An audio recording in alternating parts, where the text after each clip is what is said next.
Okay, good evening. Okay, let us discuss yung multiple choice on the negotiable instrument law. Okay, for multiple choice number 1, okay, the instrument now is worded as follows. To Mr. X, 123 Rizal Avenue, Manila, I promise to pay your order 500,000 on demand, signed A. Okay, now B has since then presented the instrument for payment to Mr. X. The instrument now is to be considered as, you would notice that this is a promissory note kasi nag-start ng I promise to pay B or order 500,000 on demand. But the problem is that there is a drawee kasi naka-address kay Mr. X. Under Section 17, di ba? When the instrument is so ambiguous that it cannot be determined whether it's a bill or a note, then the holder may treat it as either a promissory note or a bill of exchange at his option. Okay?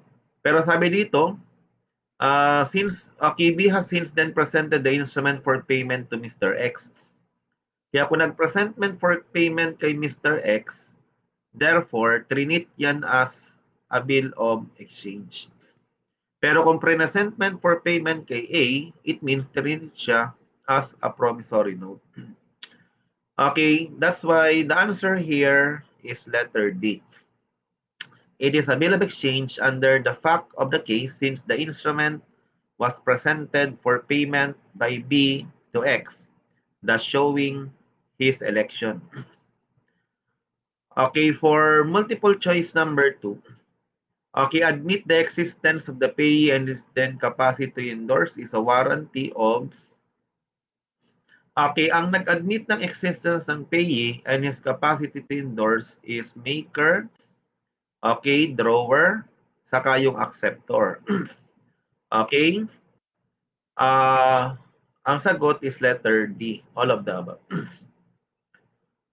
Okay, multiple choice number 3. Forgery of a bill of exchange may be classified into forgery of endorsement on the bill, okay, and forgery of the drawer signature. Okay, di ba sabi ko nga, ang pwedeng i-forge sa bill of exchange, pinorge yung signature ng drawer or pinorge yung signature ng any endorser. Ngayon, pag pinorge yung signature ng drawer, pwedeng number 1, okay, with acceptance, or pangalawa, without acceptance, okay, pero binayaran ng drawee. Kaya lumalabas dito, ang sagot natin is letter A. Okay, without acceptance, but the bill is paid by the drawee. Okay, now next, okay, punta tayo sa multiple choice number 4. Okay, M daw sign a promissory note payable to the order of P, okay, which is blank daw as to the amount. Okay, kung titignan mo yung section 14, di ba yung incomplete but delivered instrument? When the instrument is wanting of any material particular, any person in possession of it has a prima facie authority to fill up the blank therein. Kaya ang presumption ng batas, si P, authorized na i-fill up yung blank. Pero yung authority niya, i-fill up lang yung blank up to 20. Okay, ang problema, si P, fill up daw ng 50. Okay, ano nangyari? Na-complete. Okay, tapos na-negotiate kay A, napunta kay B, napunta kay C, at napunta kay H. A holder in due course.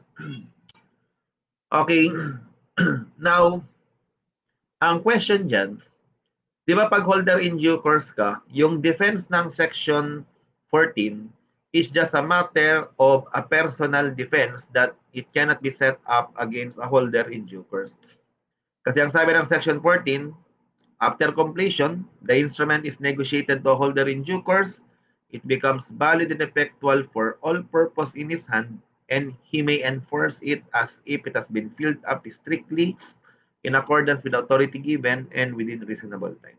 Kaya si H, makakakolect kay M ng 50,000 pesos. Kaya ang sagot dito is letter C. H may collect from M 50,000, the amount actually placed by P. Kasi yung defense dito ni M ng authority ni P i-fill up lang hanggang 20, pwede niyang gamitin as against P, but not against a holder in due course. Okay, yung letter A, H may collect from M nothing because P violated M instruction is false. Kasi nga, personal defense lang siya. Letter C, H may collect from M 50,000. Okay, the amount actually placed by P. Di ba ito yung sagot natin? Okay, yung letter B, H may collect from M 20. Okay, the amount M instructed P to place on the space for the amount is false kasi holder in due course siya. And letter D, H may collect from A, B, or C 20,000 since they have no knowledge of the wrongful completion. Okay, dito, lumalabas, okay, si A, B, C, okay, liable sila kay H. Okay, not for 20, but also for 50,000 pesos. Kasi meron silang, because they are subsequent endorser, binayolate nila yung kanilang respective warranty. Kaya ang sagot dito is letter C. Okay? Now, next. Itong number 5, naulit lang ito actually. Sorry sa ano. Okay, ang answer dito is letter C. Yung number 6, which is not correct? The acceptor by accepting negotiable instrument. Okay, under section 62, liability of the acceptor. The acceptor, by accepting the bill, he engaged that he will pay it according to the tenor of his acceptance. And he admit the following. Number 1, existence of, okay, the drawer, the genuineness of his signature, and his authority and capacity to draw the instrument. Second, he also admit the existence of the payee and his capacity to endorse. Okay, ito tama, yung letter A. Admit the existence of payee and his capacity to endorse. Letter B, admit the existence of the drawer, genuineness of his signature, and his authority to draw the instrument. True din siya. Okay, admit that he will pay it according to the tenor of his acceptance is also correct. Pero ito mali. Wala siyang admission ng existence ng endorser. Ang ina-admit niya, existence ng drawer. Kaya ang sagot is letter C. Okay, letter C. For number 7, okay, the acceptor does not warrant. Okay. Ang sagot natin sa 7 is letter C. Due execution of the instrument. Okay? Basta tandaan nyo lang yung section 62. Okay? Existence ng drawer, genuineness ng kanyang signature, and his authority and capacity to draw the instrument. Second, he also admits the existence of the payee and his capacity to endorse. Okay, for number 8, the rule is that the intentional cancellation of a person secondary liable result in the discharge of the latter. With respect to an endorser, the holder right to cancel his signature. Okay, di ba yung section 48, yung sa striking out of endorsement, allowed lang kayo mag-strike out ng endorsement, okay, provided yung endorsement is not necessary to your title. Kaya dito, ang sagot sa number 8 is letter C. Bali, limited to the case where the endorsement is not necessary to his title. For number 9, this endorser expressly warrant the following. 1, it is genuine in all respect what it purport to be. He has good title to it. All prior parties had capacity to negotiate. And it is valid and subsisting at the time of his endorsement. Okay, tingnan mo yung number 4. Kasi kapag section 65, as qualified endorser, ang warranty mo is he has no knowledge of any fact which would impair the validity of the instrument. Okay, that he has no knowledge of, okay, defective yung title. That he has no knowledge of any fact which impair the validity of the instrument or render it valueless. Pero dun sa section 66, pag general endorser ka, ang warranty mo is at the time of endorsement, it is valid and subsisting. Kaya lumalabas ito, yung number 4 is warranty ng general endorser. Kaya ang sagot is letter A. Okay, for number 10, which of this is a party primary liable on the instrument? Ang party primary liable is yung maker sa promissory note, acceptor sa bill of exchange, okay, certifiers of check or acceptor ng check. Okay? Saka yung payer for honor. Okay? Wait lang. Okay? Party.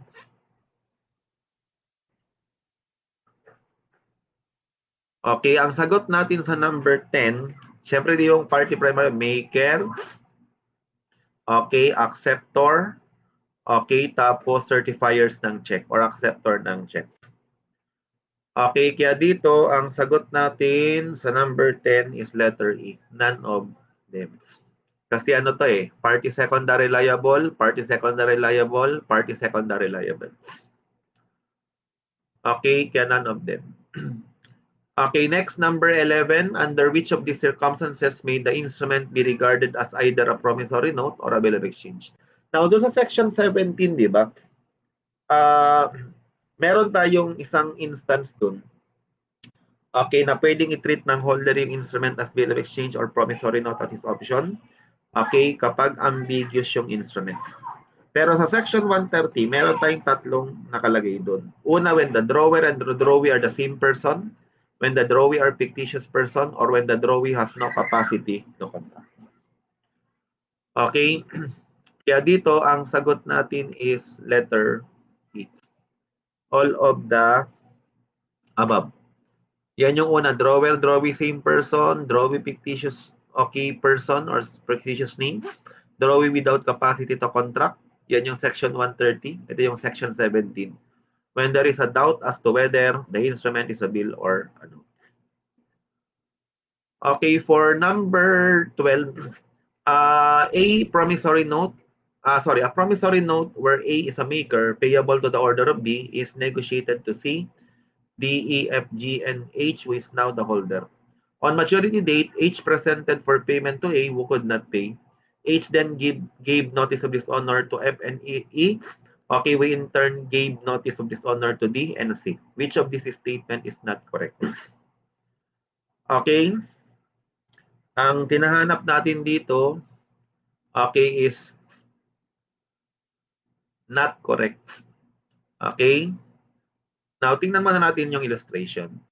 Bali, A to B, B to C, C to D, D to E, then E to F, tapos F to G, G to H. Okay, tapos ang ginawa daw, bali si H, nag-presentment for payment yan kay A. Si A din is honored by non-payment. Ang binigyan niya ng notice of dishonor daw, si E saka si F.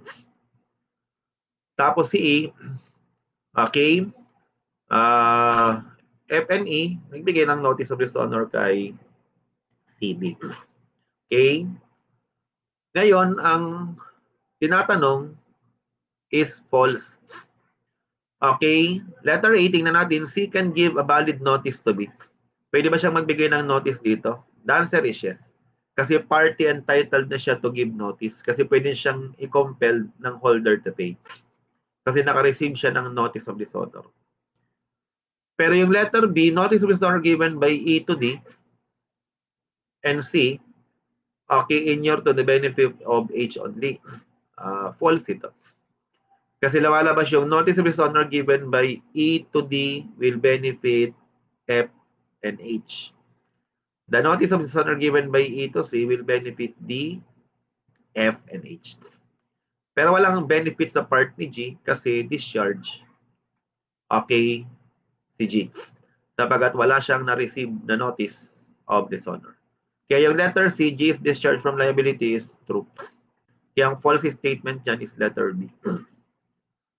Okay, next, number 13. A is a maker of a promissory note payable to the order of B and then successively negotiated it to C, to D, to E, to F, to G with a holder. G is strike out intentionally the endorsement of C. Okay, illustrate natin na si A. Sorry, mali yung pagkakagawa ng PowerPoint. A to B to C to D. Okay, tapos to E, F, papunta kay G. Tapos si G, ang ginawa, in-strike out niya yung endorsement ni C. Pero by the way, hindi niyo makikita kasi sa problem kung ano ba yung pwedeng i-strike out dito. Why? Kasi hindi naman nilagay ko anong klaseng endorsement. Kung special ba siya or blank. Okay? Pero di ba sabi ko nga sa inyo sa section 48, may limitation yung pag-strike out ng endorsement. Pwede ka lang mag-strike out ng endorsement kung yung endorsement is not necessary to your title. Ngayon, ang lalabas dito sa number 13, okay, pag si G, in-strike out mo yung endorsement ni C, ang effect kasi niyan, discharge si C. Discharge din si D, E, F. Kasi ang sabi ng second sentence sa section 48, the endorser whose endorsement is struck out and all parties subsequent to him are thereby relieved from liability and the instrument. Pag kinorelate mo sa section 120, discharge ng party secondary liable, ito discharge under section 120 paragraph B, discharge naman to under paragraph letter C, discharge of prior party. Kaya dito ang sagot is letter C.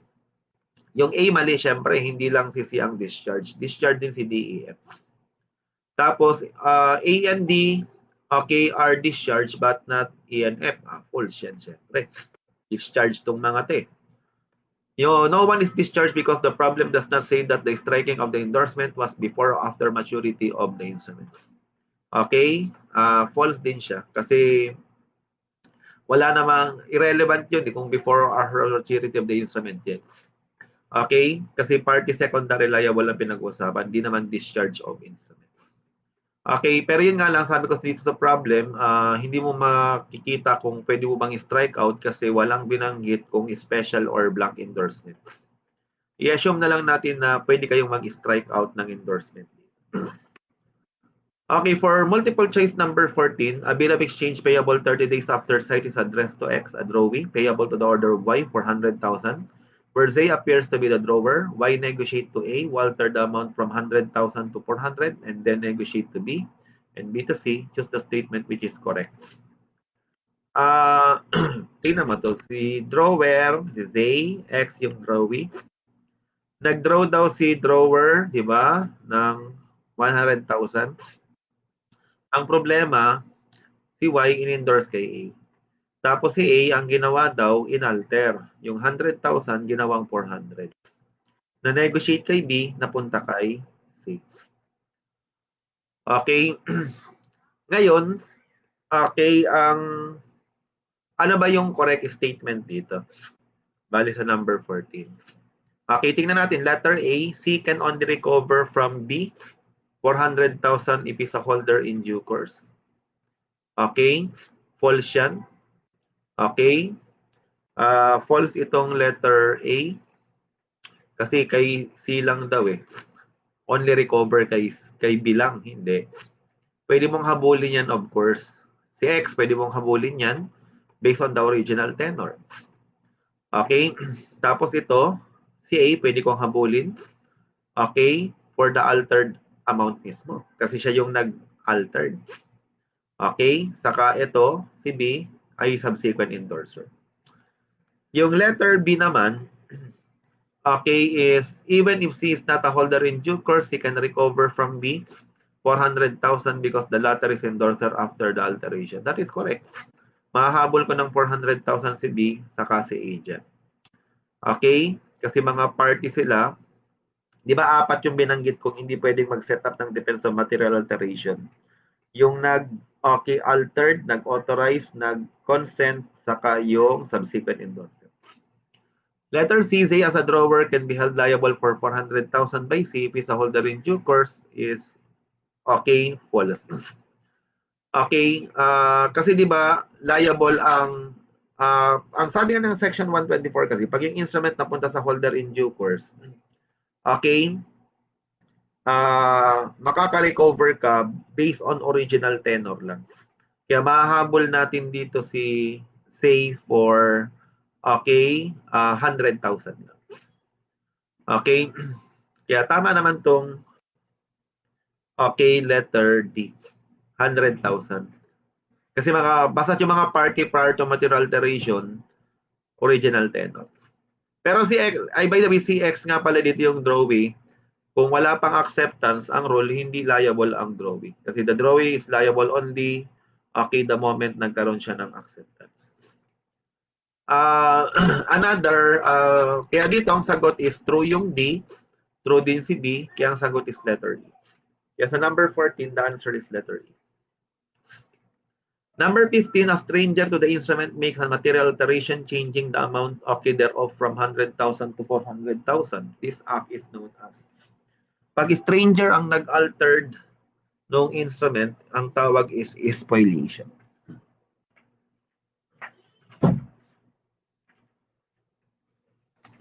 Kaya ang sagot is letter C.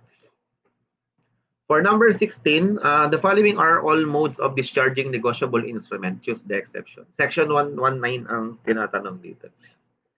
Okay, payment in due course by or on behalf of principal debtor, yes.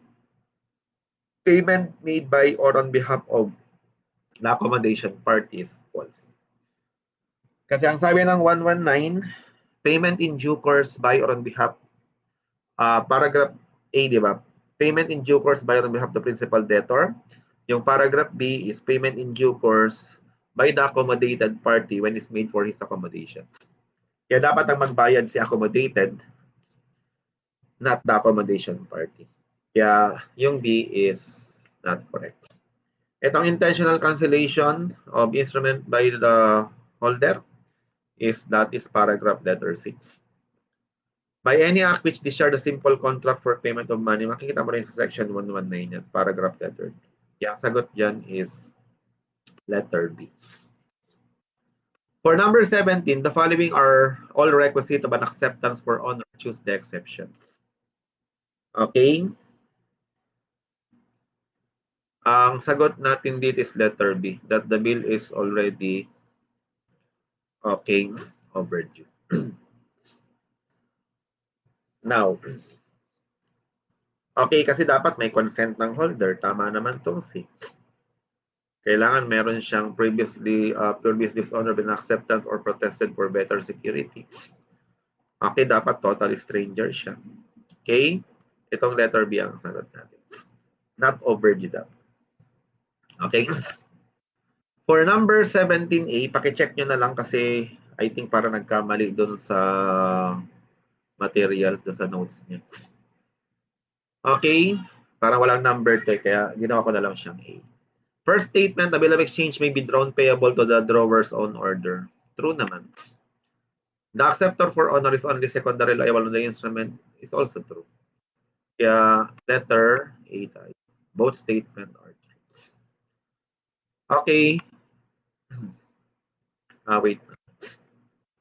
Tama, 17A. Okay. Punta tayo sa A. Ginawa ko ng 17A yung para hindi masira yung numbering. Kaya yung number 18, presentment for acceptance of a bill of exchange is not necessary. Okay. Ang sagot dito is letter C. When it's payable at a certain number of days after date. Kasi kailangan lang yung presentment for acceptance doon sa section 143. Okay, ito yung paragraph A. Okay, paragraph letter C. Yung paragraph B, may stipulation na kailangan ng presentment for acceptance. Okay, kaya kung 30 days after date siya, hindi kailangan ng presentment for acceptance. Pero kung 30 days after sight, kailangan ng presentment for acceptance. Kaya ang sagot dyan is letter C. Okay? For number 19, a bill of exchange to which no document is attached when presentment for payment or acceptance is made. Okay, clean bill of exchange yan pag walang document attached. Okay, pero kung may document attached, then that is documentary bill of exchange. Kaya ang sagot is letter C. For number 20, when a negotiable instrument had been dishonored by an acceptance or non-payment, notice of dishonor must be given to the following, otherwise they are discharged. Drawer and each indorser dapat, diba? Okay? Drawer, letter B, tama yan. Okay, maker, hindi. Okay? Kasi party primary liable yan. Acceptor, hindi. Party primary liable. Yung drawee, of course, is not liable. Okay? Kaya ang sagot is letter B. Yung drawer lang yung party secondary liable. For number 21, the separate paper attached on instrument of which an endorsement or acceptance of instrument is called, paper attached there is called a launch. Kaya ang sagot dyan is letter A. For number 22, a bill of exchange may be treated as promissory note. Well, of course, when the drawer and the drawee are the same person, when the drawee are fictitious person, or when the drawee has no capacity to contract. Okay, mali itong A kasi payee yan. Dapat drawer, drawee. Mali din to. Payee. When the drawee and the drawer are the same person is correct. Letter C. Kaya ang sagot is cut. Letter C yung 22. 23, protest is not necessary. Di ba sabi ko required lang ang protest kapag foreign bill of exchange appearing on his face, din is honored by non-acceptance, it must be protested for non-acceptance. Second, foreign bill of exchange appearing on his face, din is honored by non-payment, it must be protested for non-payment. Otherwise, the drawer and its endorsers are discharged. Kaya hindi required ang protest sa promissory note, inland bill of exchange, saka foreign bill of exchange not appearing on his face. Okay, kaya ang sagot is letter C. In case of inland bills and promissory note. For number 24, if the drawee destroy the bill, anong effect? Destroy mo yung bill. Okay, constructive acceptance siya. Deemed accepted. Okay, letter A. The bill is considered accepted. Okay, for number 25, in relation to the check and bill of exchange, which is not a correct statement. Okay, a bill daw may be drawn addressed to any person as drawee. Okay, ang hinahanap dito, false statement. But a check can only be addressed to a bank as drawee. Correct. Kasi pag check, dapat the drawee is always a bank. Okay, letter B, a check is always payable on demand. Okay, wherein a bill may be made payable on demand or at a fixed interval of future time. That is also true. Letter C, a check must be presented for payment within reasonable time from its date of issue. True naman. Okay, true siya. Okay, whereas a bill of exchange, bill within a reasonable time from the last date of last negotiation is also correct. Yeah, true. Okay, yung letter C. Yung letter D, when a check and the bill of exchange are not presented for payment within reasonable time as stated in choice C, the drawer are considered discharged. Absolutely false. Kasi sa check, madi-discharge lang siya, yung drawer, to the extent lang ng loss caused by the delay. Hindi absolute discharge. Okay? Pagdating sa check. Yang sagot dyan is letter D. Okay? Then, okay? Bali, for next meeting, okay, let us discuss yung BP22. Okay? Or the bouncing check law. Okay? Tapos, i-discuss na rin natin yung okay, law on partnership. Okay? Simulan na natin yung law on partnership. Okay? Thank you and goodbye.